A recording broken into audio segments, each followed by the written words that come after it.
கல்பனா நாயக் கூறியபடி அவரது அறைக்கு திட்டமிட்டு தீ வைத்ததற்கான சான்று கிடைக்கவில்லை என காவல்துறை தலைவர் சங்கர் ஜிவால் விளக்கம் கொடுத்துள்ளார்.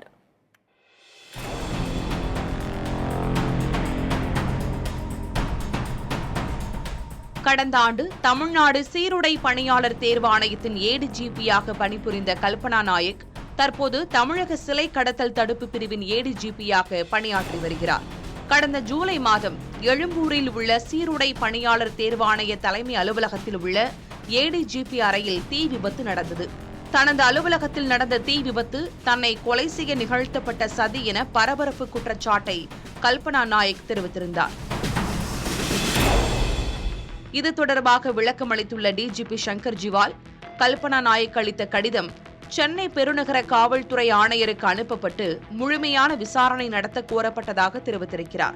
31 சாட்சிகளின் வாக்குமூலங்கள் பதிவு செய்யப்பட்டதாகவும் தீ விபத்துக்கான காரணத்தை கண்டறிய தடயவியல், மின்சாரம் உள்ளிட்ட துறைகளைச் சேர்ந்த நிபுணர்களிடம் ஆலோசனை கேட்கப்பட்டதாகவும் அவர் குறிப்பிட்டுள்ளார்.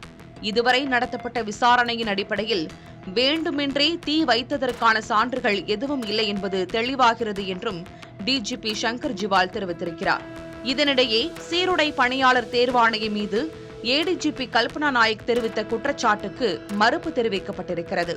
ஆட்சேர்ப்பு செயல்முறையை மீண்டும் செய்யும் போது அப்போதைய ஏடிஜிபி கல்பனா நாயக் அளித்த பரிந்துரைகள் முறையாக கருத்தில் கொள்ளப்பட்டதாகவும் அவரது குற்றச்சாட்டுகள் உண்மையில்லை என்றும் சீருடை பணியாளர் தேர்வாணையம் தெரிவித்திருக்கிறது.